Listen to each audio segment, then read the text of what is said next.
أعوذ بالله من الشيطان الرجيم بسم الله الرحمن الرحيم. Jadi zuhud ini gaya hidup yang meninggalkan segala sesuatu dan sibuk dengan Allah saja. Itu definisi dari para ulama yang saya kumpulkan jadi satu. Ini juga gaya asketik kalau dalam Islam. Ada definisi zuhud itu membatasi keinginan atau angan-angan. Zuhud itu, kata Syekh Junaid Al-Baghdadi, menganggap kecil dunia dan menghapus pengaruhnya di hati. Atau ada yang bilang zuhud itu tidak merasa putus asa kalau ada harta benda dunia lepas dari genggaman, dan tidak merasa terlalu senang ketika ada hal-hal duniawi yang datang. Atau zuhud itu terbebasnya hati dari ketergantungan pada selain Allah. Ini dari Ibnu Ajibah yang nulis syarahnya Hikam. Intinya zuhud itu hati kita yang sudah tidak lagi terpesona oleh dunia dan fokus pada Tuhan saja, pada Allah saja. Tidak lagi terpesona, tidak lagi jatuh cinta, bukan berarti tidak punya dunia, tidak bekerja, tidak punya apa-apa, enggak. Tapi kita tidak cinta dengan itu semua, tidak terikat dengan itu semua. Fokus cinta kita hanya pada Tuhan saja. Ini namanya jiwa yang zuhud. Orangnya namanya zahid. Jadi saya ndak iri kok kalau hanya HP terbaru. Saya ndak iri juga kalau hanya kendaraan paling mutakhir. Saya juga ndak terlalu iri kalau cuma pasangan hidup. Fokus saya ridhonya Tuhan saja. Asal Tuhan ridho padaku, semuanya kecil. Nah, ini bisa kamu alasan nanti kalau dikritik. Kamu kok jomblo? Itu ndak menggelisahkanku. Asal Tuhan ridho, aku rela pokoknya. Tapi ini beneran, orang zahid itu sibuknya hanya tentang Allah saja. Nah, ini gaya hidup asketik namanya zuhud. Ini ciri-cirinya. Saya ndak yakin kalian bisa membaca itu. Kecil-kecil tulisannya ya.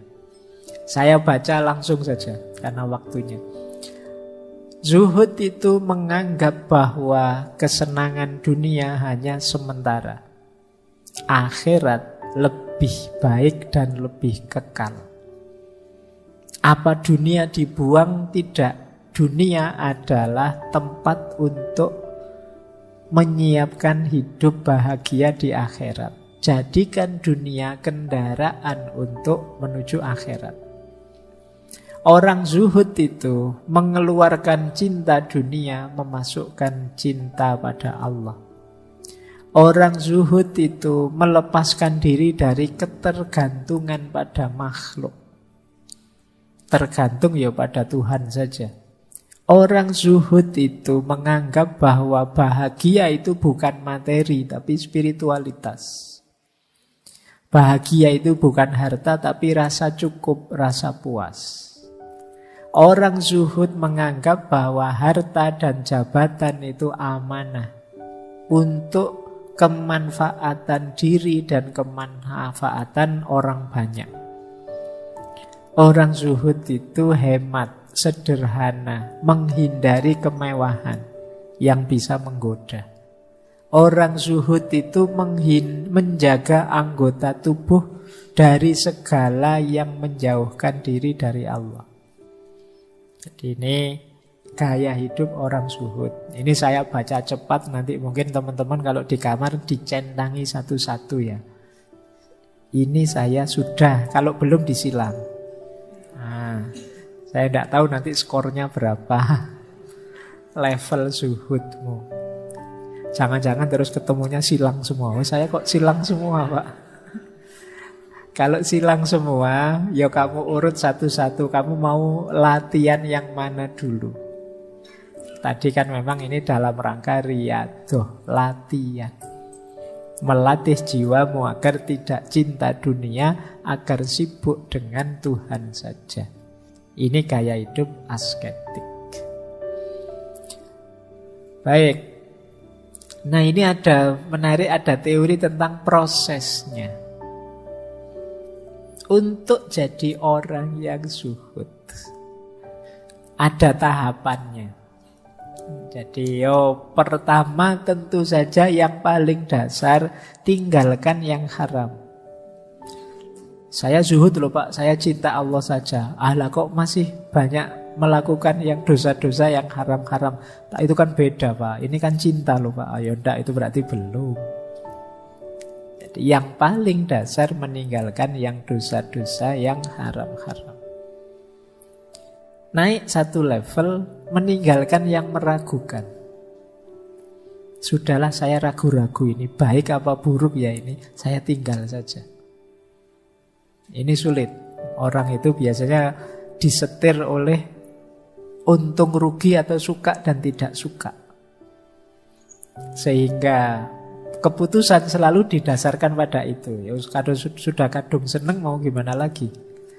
Atau terlanjur suka mau gimana lagi? Nah, padahal level 2 setelah kita bebas dari yang haram, bahkan kalau bisa ya kita membebaskan diri dari yang tidak jelas. Kalau masih kuat, naik satu level, membebaskan diri dari yang boleh, yang halal. Tapi halal sih, tapi berlebihan. Makan itu halal, tapi berlebihan jelek, maka saya tidak makan berlebihan, saya tinggal itu. Atau aktivitas yang sia-sia. Kayak tadi, 3 jam hanya untuk nonton TikTok misalnya. Itu kan eman-eman. Boleh wong yo HP-HPmu sendiri, kuota-kuotamu sendiri, yo ndak ada yang larang. Tapi kan yo kemanfaatannya kecil. Maka saya hindari yang begitu. Itu yang halal tapi sia-sia kamu tinggalkan.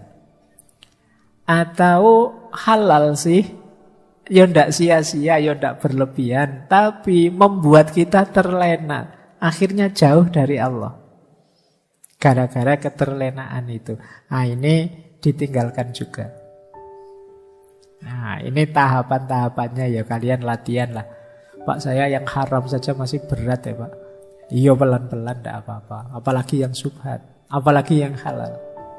Ayo latihan satu tahap demi satu tahap sampai puncaknya hanya tersisa Allah saja. Jadi kalau sudah bisa ninggal yang haram, ninggal yang subhat, atau halal sih tapi tidak ada gunanya, sia-sia, berlebihan malah membuat jauh dari Allah, puncaknya adalah nanti yang tersisa tinggal Allah saja. Baik, ya ini diingat-ingat jadi rumus. Semakin kalian naik level, naik kelas, semakin alhamdulillah. Inilah gaya hidup zuhud. Nah, ini quotes lagi. Kalau ini dari Imam Ghazali. Saya baca Indonesianya saja ya, biar kalian tidak lama-lama roomingnya. Kata Imam Ghazali, zuhud itu tidak sama dengan meninggalkan harta. Ketahuilah, banyak orang mengira orang yang meninggalkan harta duniawi itu orang zuhud. Padahal tidak mesti demikian. Kenapa? Meninggalkan harta dan berpenampilan buruk itu mudah saja, ringan saja. Bagi mereka yang berambisi dipuji sebagai zahid. Nah, hari ini kan banyak orang belum zuhud, tapi sudah acting zuhud. Jadi, wah, kalau saya dunia itu anti sudah. Pak Dune tidak punya duit. Ini kan acting saja. Batinnya sebenarnya rindu, ingin punya banyak uang, tapi gayanya biar kelihatan seperti zahid, terus dia merendah-rendahkan uang. Padahal dia butuh uang. Apa uang itu? Apa dunia itu? Nanti setelah itu diberi sangu besar, alhamdulillah. Nah, jadi yuk, hakikatnya bukan itu. Monggo saja kalau punya harta. Banyak sufi juga kaya, tapi batinnya tidak terikat oleh dunia yang dia miliki. Seandainya kekayaan itu saat itu juga habis, hilang, dia tidak akan sedih. Ini namanya batin yang tidak terikat oleh dunia. Kadang-kadang unik, ada hukum timbal balik. Yang kita hindari-hindari justru datang, yang kita kejar-kejar justru lari. Ini salah satu rumus dalam hidup itu kan. Banyak paradok-paradok. Nah, banyak ulama itu yang jiwanya sangat zuhud, tapi kaya. Entah dari mana hartanya datang. Meskipun beliau-beliau tidak menginginkan itu dan tidak melekat di situ. Jadi punya harta atau tidak punya harta belum jadi ukuran jiwa seseorang sudah zuhud. Jadi zuhud itu berarti kondisi jiwa kita yang tidak cinta, tidak terikat oleh dunia. Zuhud itu hati yang bersih dari duniawi. Imam Ghazali di yang bawah itu mencontohkan Nabi Sulaiman itu pemilik kerajaan yang luar biasa, punya kekuasaan yang luar biasa, tapi beliau ini termasuk orang yang zuhud. Jadi tidak kecewa, tidak sedih seandainya kehilangan harta atau kehilangan kekuasaannya. Alah wong dunia saja kok. Nah, itu mentalnya orang zuhud. Waduh, saya habis ketipu ini berapa puluh juta. Dunia saja kok. Tidak harus disedihkan sampai segitunya. Ini berarti jiwamu sudah jiwa zuhud. Jadi yang membuatmu sedih hanya Allah saja. Kalau kamu merasa, waduh aku kok merasa melakukan dosa seperti ini ya, nanti jangan-jangan Allah murka. Kamu galau di sini. Tapi tidak galau kalau uangmu hilang, atau kalau gajimu turun, atau kalau kiriman orang tuamu tidak datang-datang. Tidak apa-apa. Jiwamu berarti jiwa zuhud. Oke ya, jadi ini gaya hidup asketik. Namanya zuhud.